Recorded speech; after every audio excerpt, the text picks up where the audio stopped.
The stranger in the barn. The wind clawed at the windows of the Whitmore farmhouse, rattling them in their frames like the ghosts of unfinished arguments.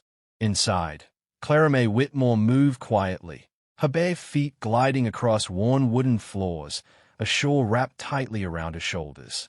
She lit the stove, poured water into the kettle, and waited for the steam like it might bring warmth to more than just her hands. Her husband, William, had come home late again, half drunk and fully silent.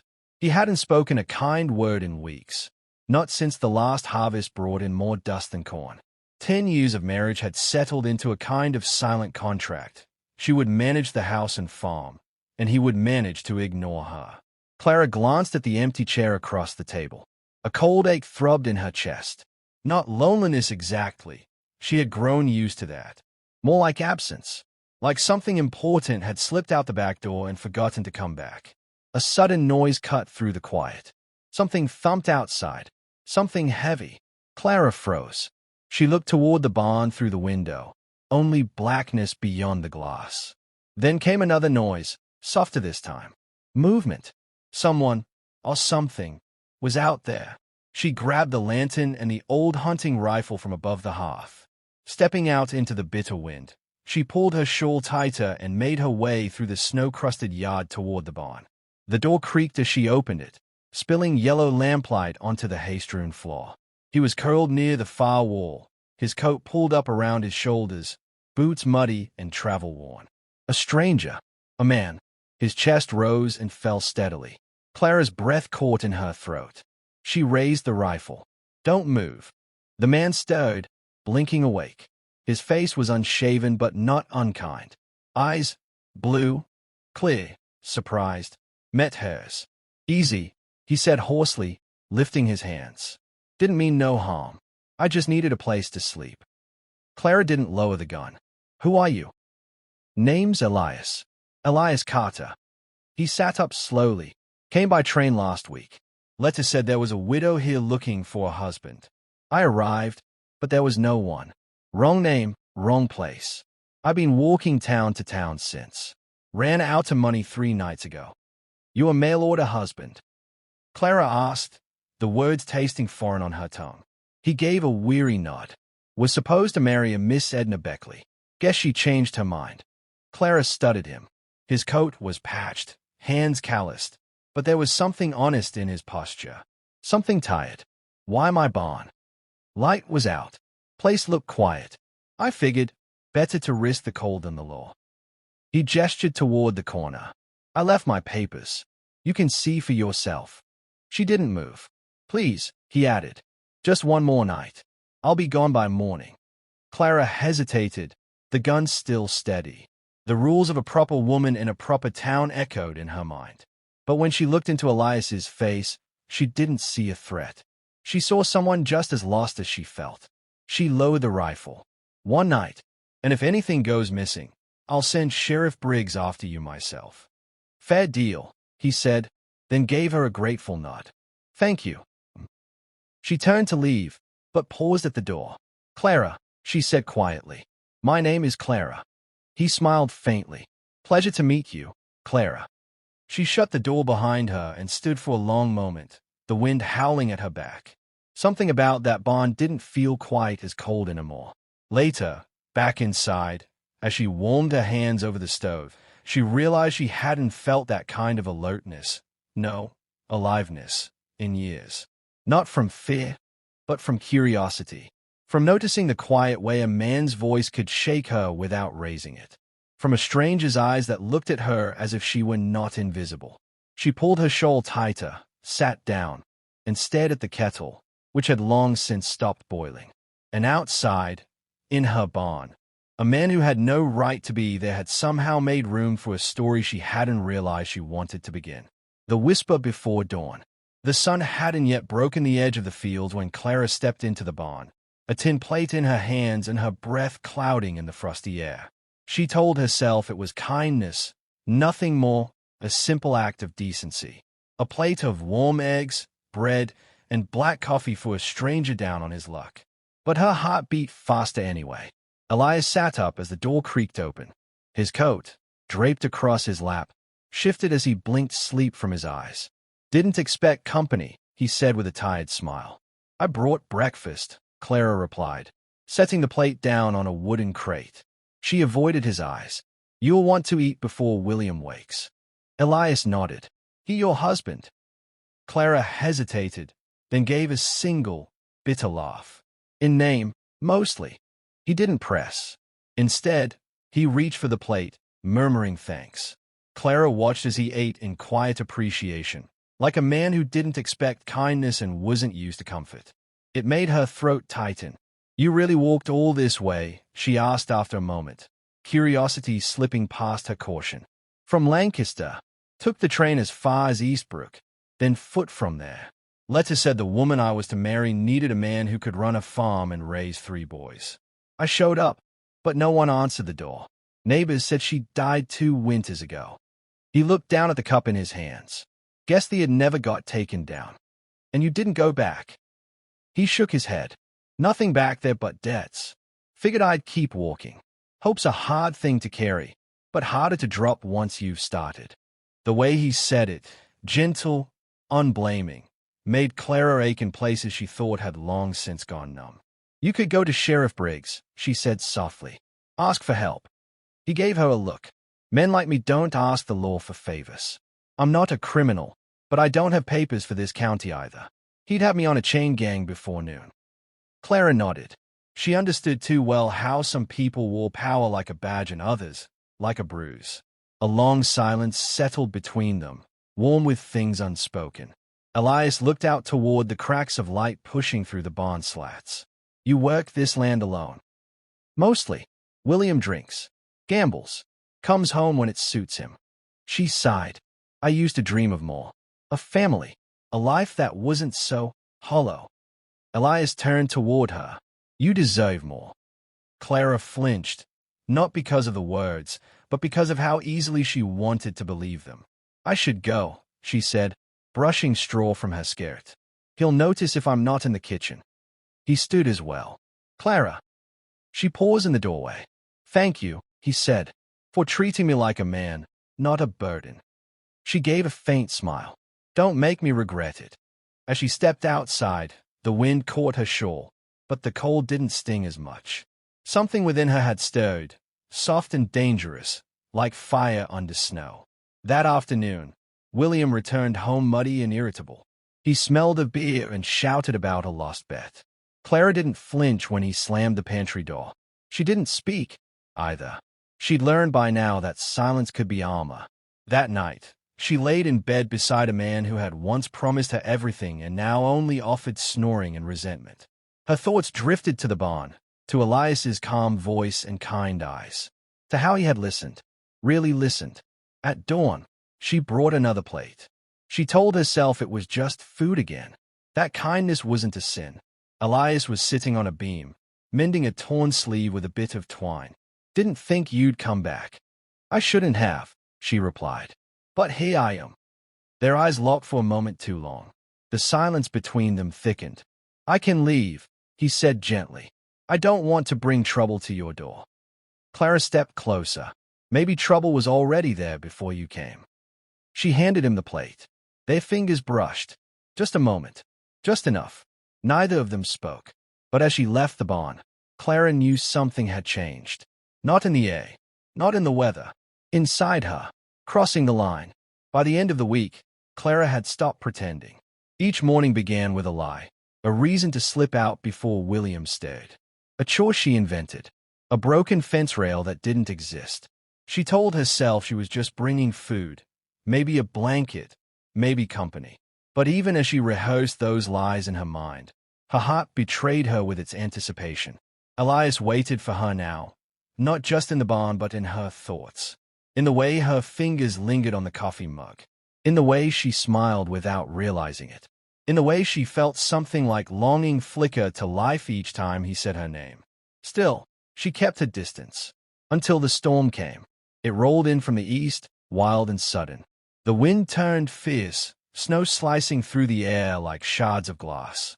That night, William didn't come home at all. Word in town was he'd lost another week's wages and holed up in the saloon. Clara lay in bed, listening to the wind batter the shutters. She thought of Elias alone in the barn. No fire, no warmth. The roof leaked in the back corner. The hay would be soaked by morning. She didn't think. She just moved. Wrapped in her cloak, lantern in hand, she stepped out into the dark. Her boots crunched through ice and slush as she crossed the yard, the wind whipping her hair free. The barn loomed like a shadow, silent and waiting. Elias looked up as she entered, startled. "Clara, you'll freeze in here," she said, shaking off the snow. "The roof's leaking." He stood. "I'll be fine. You shouldn't be here." But she was, and they both knew it wasn't just about the weather. She reached for the extra quilt she had tucked under her arm. "I brought this. Thought it might help." He took it from her gently, their hands brushing. His were warm despite the cold. "Thank you," he said, voice low. For a moment, neither of them moved. The wind moaned through the cracks in the wood. But inside the barn, it felt quiet. Heavy. Full of something unsaid. "You don't have to stay," Elias said, but his voice lacked conviction. "I know," Clara replied. She stepped closer, her eyes never leaving his. He looked at her not like a farmer's tired wife, not like someone broken and used up, but like a woman, a person, someone worth seeing. "I've spent 10 years invisible," she whispered. "You looked at me once and saw everything." Elias reached out, fingers grazing her cheek. She leaned into the touch before she could stop herself. "Tell me to stop," he said. She didn't. The space between them vanished like breath on glass. The kiss was soft at first, tentative, as if they both feared the weight of it. Then it deepened, desperate, honest, undeniable. Hands tangled in hair, coats fell to the floor, the straw rustled beneath them. Clara had known duty. She had known silence. She had known survival. But this was something else. This was the warmth of being chosen, the ache of remembering what it meant to feel. When it was over, they lay in the dark, hearts racing, neither speaking. The storm still raged outside, but inside the barn, it felt still, sacred. Then a light, a flicker, brief, distant, outside the barn door. Clara sat up, breath caught in her throat. Elias noticed it too, pulling on his coat as he moved to the window. He squinted through the cracks. "Someone's out there," he muttered. Clara's blood ran cold. "Who?" He turned back to her. "I don't know." But she did. There was only one person in town who walked this early and made a habit of noticing what wasn't his to see, Mrs. Dunlay. And if she had seen Clara entering the barn, the spell shattered. Clara hurriedly dressed, her hands shaking. "I have to go. If she saw us." Elias didn't try to stop her. "Be careful." She paused at the door. This wasn't a mistake."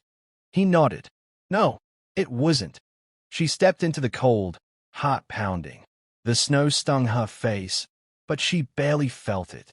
She ran back toward the house, praying the shadows would keep her secret safe. But secrets never stay buried long in towns where windows are eyes and tongues move faster than wind. Inside, she stripped off her cloak and listened to the silence of her home. Too quiet, too tense. She didn't know what tomorrow would bring. But as she looked at her reflection in the frost-lined window, she saw color in her cheeks and light in her eyes. And she knew something else now. You can lie to a husband. You can lie to a town. But you can't lie to a heart that's finally been woken up. The morning that shook the town. The town of Granger Hollow had a hunger for scandal. Quiet, smiling faces by day, and sharpened tongues by dusk. By the next morning, Clara's secret was no longer hers. Mrs. Dunlay had seen everything. Or enough, anyway. At sunrise, the whispers began. By noon, they buzzed through the general store, curled into church pews, and spilled from the back booths of the saloon. Clara Whitmore had been seen leaving her barn before dawn, hair undone, cheeks flushed, coat open, and everyone knew she wasn't alone out there. When William stormed home, he didn't knock. The front door banged against the wall, and Clara, hands deep in dishwater, turned slowly to face him. "You think I'm a fool," he spat, face flushed and furious. "The whole damn town's talking." She dried her hands calmly. "Then I suppose there's no use pretending." William's fists clenched. "Is it true?" You spreading your legs for some drifter in the hay while I work to keep this house standing. You work to keep your glass full, she replied evenly. I kept this house standing. I fed it. I fixed it. I ran it alone while you gambled away our future. His hand twitched, an old warning. Clara didn't flinch this time. Go on, she said, stepping closer. Hit me. It'll be the first time you touch me in years. Something faltered in William's eyes, and he turned away, jaw tightening. Outside, hoofbeats echoed down the dirt road. Sheriff Tom Briggs dismounted with a grim expression, dust trailing behind him. Clara met him at the porch. Morning, Clara, he said, removing his hat. I hate to be here like this. You heard, she said simply. I did. Town's got ears like a hound and a memory like a preacher's ledger. He shifted his weight. Man's been sleeping in your barn. Yes. Sleeping alone. Clara hesitated. Then, no. The sheriff sighed. Well, that makes it official. Public indecency. Vagrancy, too. I've got to take him in, Clara. I don't have much choice. He's done no harm, she said firmly. He didn't touch a thing that wasn't already broken. Briggs frowned. The law don't ask about broken things. It asks about lines crossed. Clara stepped aside. Then do what you came to do. Elias didn't resist. He stood tall as they led him from the barn, coat buttoned, face calm. As the townsfolk gathered along the fence line to watch, Clara followed behind. William stood by the gate, arms folded, watching with tight-lipped satisfaction. Look at him, he sneered. Bet he thought he could take what's mine. Clara stepped in front of Elias and turned to the crowd. I'm tired of living quiet so others can stay comfortable, she said, voice steady. You all know what William is. You've heard the shouting, seen the bruises. But no one said a word. Not when he drank through winter. Not when he left me to bury my own mother alone. Gasps rose from the crowd. Clara didn't waver. I didn't betray a marriage. I buried it years ago. I didn't fall into Elias's arms. I walked there. Willingly. Because for once, someone saw me. And I don't regret being seen. William surged forward, face red. You shameless. Sheriff Briggs raised a hand. That's enough. Briggs glanced between Clara and Elias. Then he looked at the gathering crowd, some wide-eyed, others ashamed. He exhaled. The man's committed no crime that warrants a jail cell. Long as he leaves town today, I say we let it lie. A murmur rippled through the onlookers. William swore under his breath and stormed back toward the house. Clara turned to Elias. I suppose that's the end of it. Doesn't have to be, he replied quietly. I'll be at the station till sunset. She nodded, heart pounding. By evening, the town was already whispering about the next thing. Mrs. Dunlay had turned her attention to a scandal involving the mayor's niece. Granger Hollow moved on quickly, so long as you gave it something else to chew on. Clara packed a small bag, just enough for a train ride and a fresh start. She stood on the platform, watching the engine hiss and rumble. Elias leaned against a post, hat low, eyes searching. When he saw her, he didn't smile, just reached out his hand. She took it. No words passed between them as they boarded. None were needed. The train groaned forward, and the town blurred behind them like smoke in the wind. Some stories don't need redemption, just release. And as the countryside rolled by, Clara leaned her head on Elias's shoulder, the warmth of him steady and real. In a town full of secrets, she had finally chosen truth, even if it scandalized the whole damn place to get there.